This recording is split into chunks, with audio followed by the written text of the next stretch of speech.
Do you always translate in your head before speaking English? It's exhausting, right?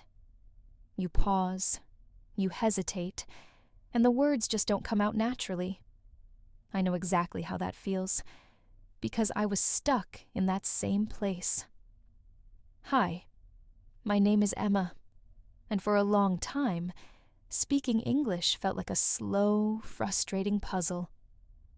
But one small change made a big difference. I stopped translating, and I started thinking in English. In this video, I'll share a true, simple story and a 3-day challenge that helped me think faster, speak better, and feel more confident. You'll learn how to train your brain to stop translating and start thinking like a native speaker. Let's get started. It all started on a quiet afternoon in my small apartment in New York City. I had just finished another long day of work and sat down on my bed feeling frustrated. I had been living in the US for 6 months, but I still didn't feel confident speaking English. Every time I wanted to say something, I had to stop, translate, and think.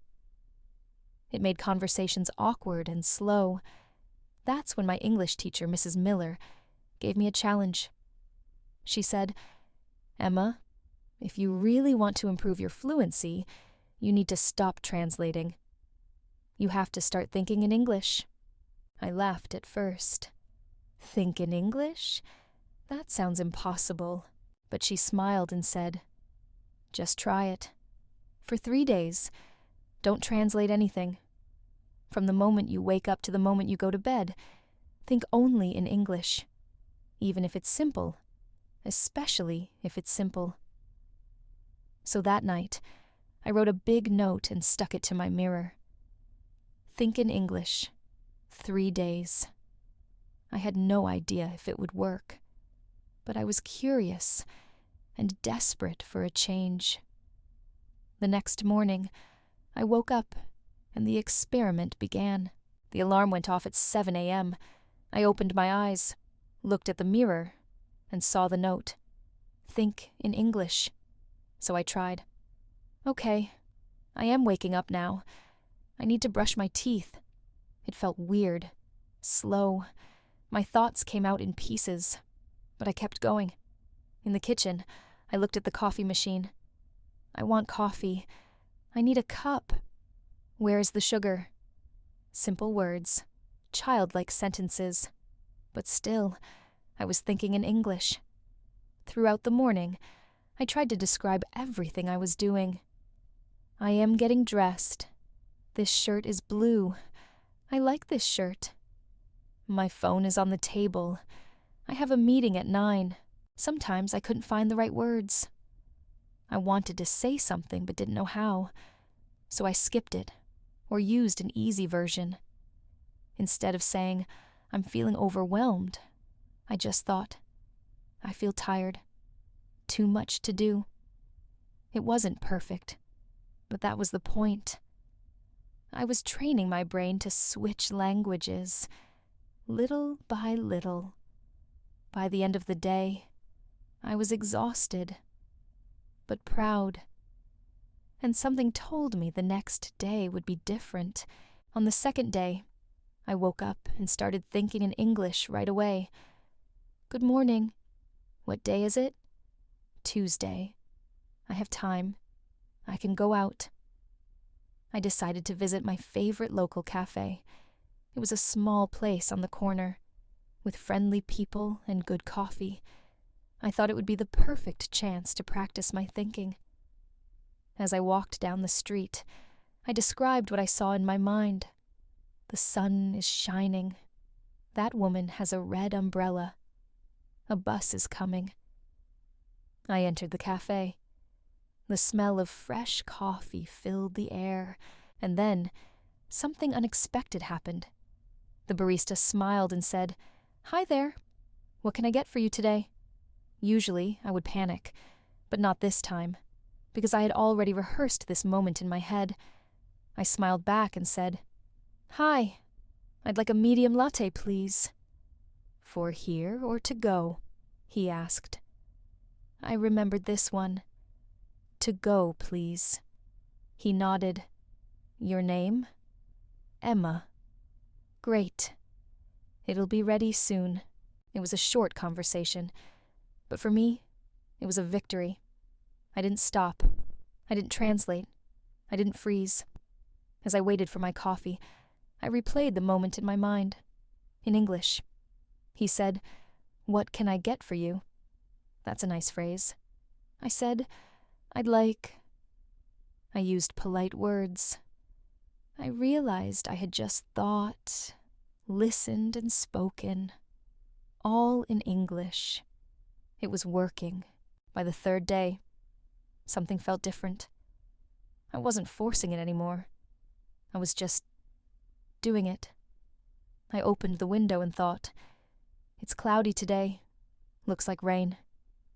Then I laughed, not because of the weather, but because I had just said that, in English, without even trying. As I walked to the subway, my thoughts flowed more naturally. I need to buy groceries. Do I have eggs? Maybe I'll cook pasta tonight. No pauses, no translating, just thoughts. I passed a bookstore and stopped in front of the window. A sign said new arrivals. I whispered to myself, maybe I can buy a new book. In English.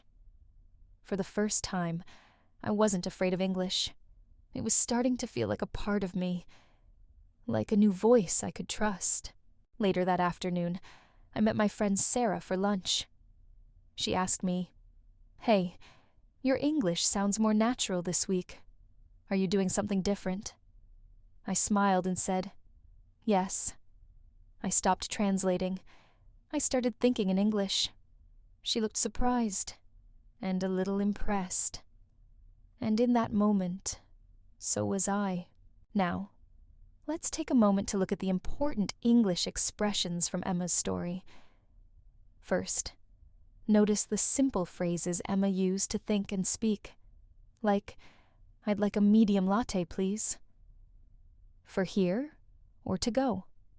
What can I get for you?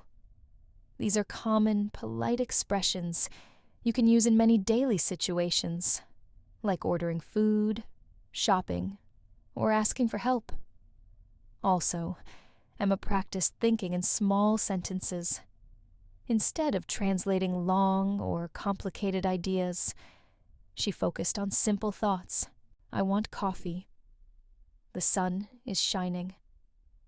Maybe I can buy a new book. This helps your brain get used to English without feeling overwhelmed. Another important tip: don't worry about mistakes or perfect grammar at first. The goal is to get comfortable thinking in English. Fluency comes with practice. Try to use these phrases in your own life, like Emma did at the cafe. You can say, "Can I have?" or "I'd like," when ordering food or drinks. Practice with friends, or even by yourself. Remember, thinking in English helps your speaking become more natural and faster. It's like training a muscle. Use it often. Now it's your turn to practice thinking in English. For the next 3 days, try this mini challenge. From morning to night, describe your actions in English, out loud or in your mind. Start with simple sentences like Emma did. I am brushing my teeth. I want coffee. I am going to the store. Try to repeat the phrases after me. Can I help you? I'd like a medium latte, please. For here or to go? Imagine you are in a cafe or a store and use these sentences in your thoughts. Here's a question for you. If someone says, "Can I help you?" how would you respond? Write your answer in the comments below. I'd love to see what you say. Also, practice speaking slowly and clearly. Don't worry about mistakes. This is just practice. Remember, the more you think in English, the easier it becomes to speak and understand. So, take this challenge and watch your confidence grow. You did it. You've just learned how to start thinking in English. The secret to speaking more naturally and confidently. Remember, every small step counts. Don't worry if it feels strange or difficult at first. Like Emma, keep practicing, and soon it will become easy. Learning a language is a journey, not a race. Celebrate your progress and be patient with yourself. If you enjoyed this story and want more helpful tips, make sure to subscribe to the channel. Hit the like button, and don't forget to turn on notifications so you never miss a new lesson.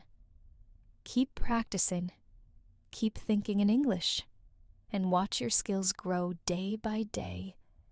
Thank you for watching. See you in the next story.